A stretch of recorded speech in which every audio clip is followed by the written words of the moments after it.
Now at noon, Arkansas State Police continue the search for the suspects in Saturday's mass shooting in Dumas, the latest on the investigation.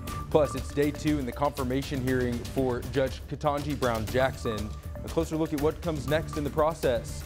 And the demand for microchips has caused supply chain issues in recent months. We'll show you why there's renewed focus on producing more chips here at home. But first, parts of Arkansas have seen several inches of rain since last night.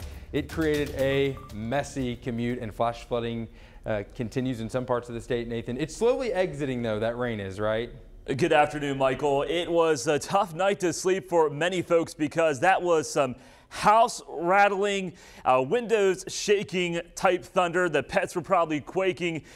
Finally, things are starting to improve slowly. We still have a flash flood warning that was issued for Arkansas County, and that goes into effect until 1:10 this afternoon for southern parts of Arkansas County around DeWitt, Gillette, also Grady into Lincoln County.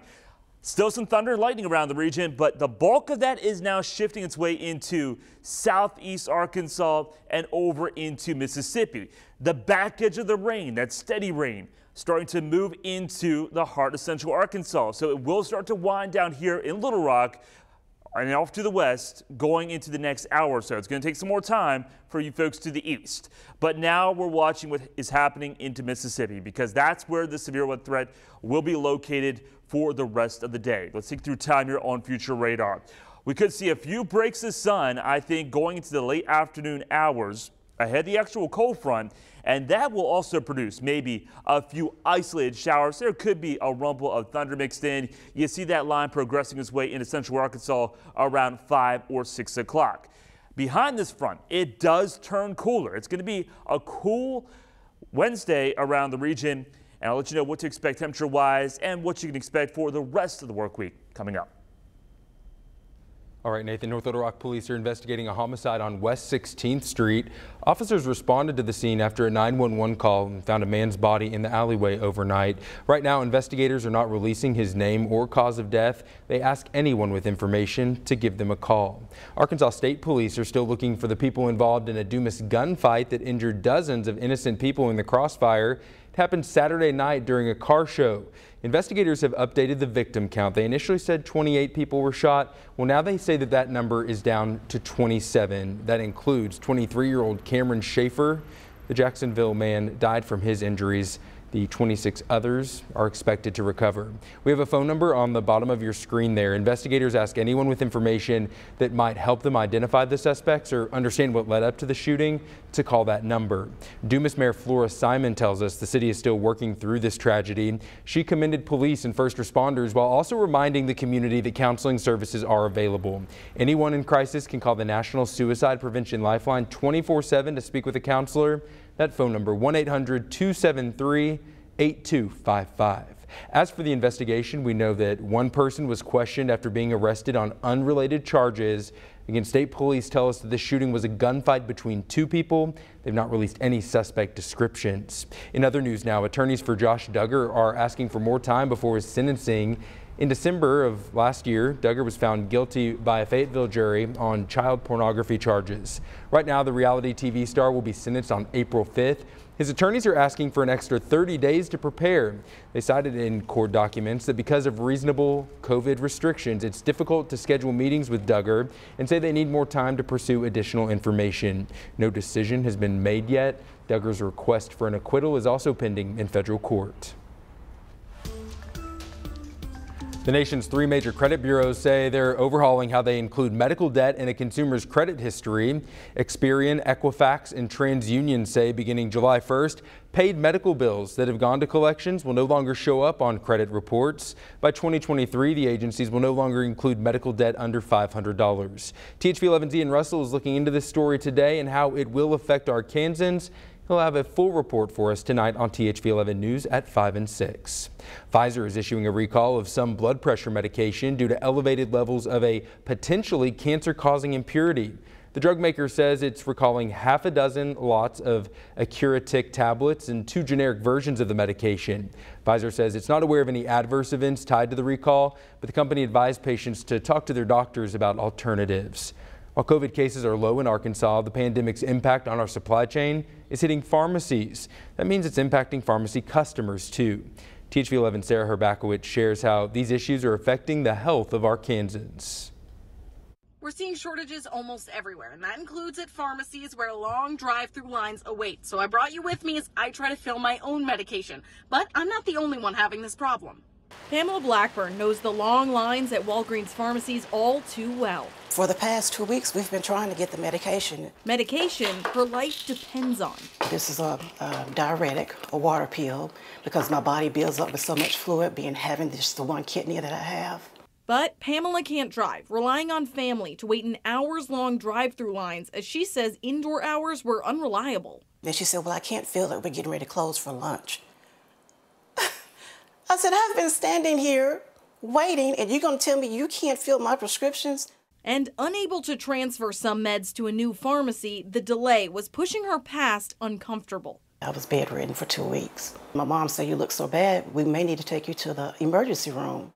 We reached out to Walgreens about the issue, and they said their reduced or changed hours come as they've been seeing staffing challenges consistent with what many other healthcare entities have been experiencing due to the ongoing labor shortage and ongoing demand for COVID-related services. We reached out to CVS Pharmacy as well, but have not heard back. And the alternating hours at chain pharmacies are starting to put stress on local shops like Kavanaugh Pharmacy. We have just started to increase the number of transfers. I mean, we have started to just really get a lot more people. Putting them in a tough spot when new patients can't access their typical pharmacy. I'm filling them and basically sending them out the door with not getting paid because their insurance has it filled at that store. And as staffing challenges arise, the demand on pharmacists is increasing with them. It has been so stressful in a pharmacy, and increased volume with prescriptions, with vaccines, with COVID tests. After finally getting her medicine from Walgreens today, patients like Pam are left nervous for the next refill. You have to have your medication, and I have to have my medication daily. All right, just about an hour later, I do have my prescription. The line's still continuing all the way through the parking lot as pharmacists continue to deal with these shortages. For now, reporting in Little Rock, Sarah Herbakowicz for Wake Up Central.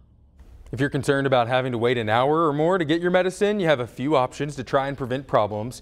First, you can try to get a 90-day supply to help reduce your trips to the drugstore. It may even be available by mail order. Your second option is the one Ann Pace just mentioned. You can contact a different pharmacy and have them transfer the prescription.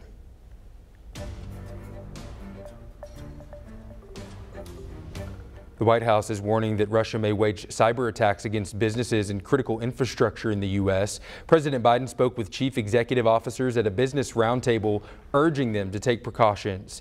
The potential attacks come as Russia has stalled in its invasion of Ukraine. And I would respectfully suggest it's a patriotic obligation for you to invest as much as you can in making sure the magnitude of Russia's cyber capacity is fairly consequential. Pentagon spokesman John Kirby says the U.S. has seen clear evidence that Russian forces are committing war crimes. The United Nations General Assembly is expected to vote this week on a resolution demanding Russia stop its attacks. That resolution is also expected to denounce Moscow for creating a dire humanitarian situation and urge access for aid workers. I am acutely aware that as a judge in our system, I have limited power, and I am trying in every case to stay in my lane. The Senate Judiciary Committee began questioning Judge Ketanji Brown Jackson this morning in day 2 of her confirmation hearing on Capitol Hill. The Supreme Court nominee is forcefully defending her record as a federal judge, telling senators she will rule from a, quote, position of neutrality. As Skylar Henry reports this afternoon, many consider today, day 2 of the confirmation process, to be the toughest for nominees. Thank you for this historic chance to join the highest court. The nation's first black female Supreme Court nominee opened her confirmation hearing acknowledging her family. My parents taught me that unlike the many barriers that they had had to face growing up, my path was clearer. And affirming her commitment to the law. I have been a judge for nearly a decade now, and I take that responsibility and my duty to be independent very seriously. I decide cases from a neutral posture. Previewing what's to come, Democrats touted Judge Ketanji Brown Jackson's judicial background. You've been faithful to the law, not to any person or political cause. Republicans pressed for a more thorough review and plan to inquire about her views from court packing to crime. What's your hidden agenda? Missouri's Josh Hawley ticked through several of Jackson's sentencing decisions, claiming she was too lenient on sex offenders, a claim that has been refuted by the White House and Democratic lawmakers. I'm not interested in trapping Judge Jackson. I'm not interested in trying to play gotcha. I'm interested in her answers. Answers the White House says the judge will provide. How do you expect Judge Jackson to respond to some of these arguments and accusations that she's soft on crime? Well, first of all, number one, it's going to be very simple for her to make the argument because she's going to point to her record. There is nothing in her record as a judge that would indicate that.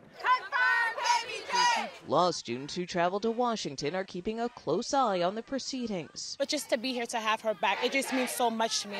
Senators are getting 30 minutes each to question Judge Jackson and will go in order of seniority. She'll face another round of questions tomorrow. Nicole Killian, CBS News, Capitol Hill. Severe weather affected a lot of the South overnight. The damage left behind in Texas and Oklahoma. When we come back, Nathan. We don't have to worry about any severe weather here in Arkansas.